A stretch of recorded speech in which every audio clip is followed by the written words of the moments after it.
Šta vi hoćete, ja?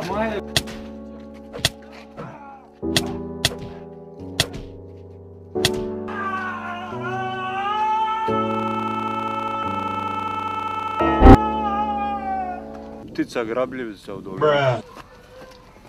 Pa vi ste čudni ljudi, čudno se ponašate!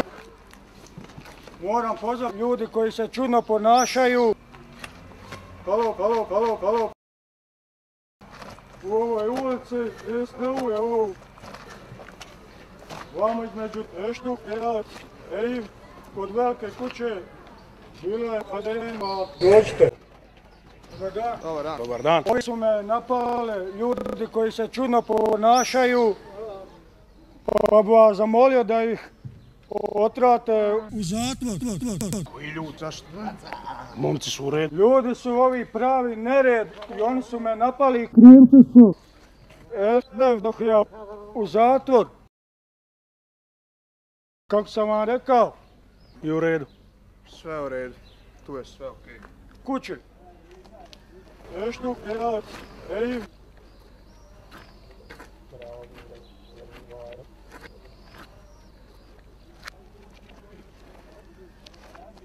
Kuće. Kako se?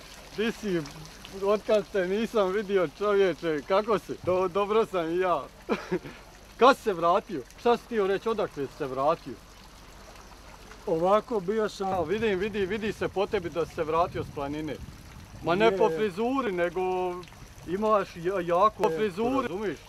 Imaš jaku tu frizuru, točno vidim ono, kad te prilazim, razumiješ ono, osjećam ono, razumiješ ono... Ali mi smo prijatelji. Da, i mogu ti još reći da sam primijetio ovdje kad sam došao u Sinj. Pa ja mislim ovako, neki se ne bavu zlom, onda, ali Sinj je... Ali većina se bavi, eto, to su pravo, većina se bavi. Ptica grabljivica u dolini.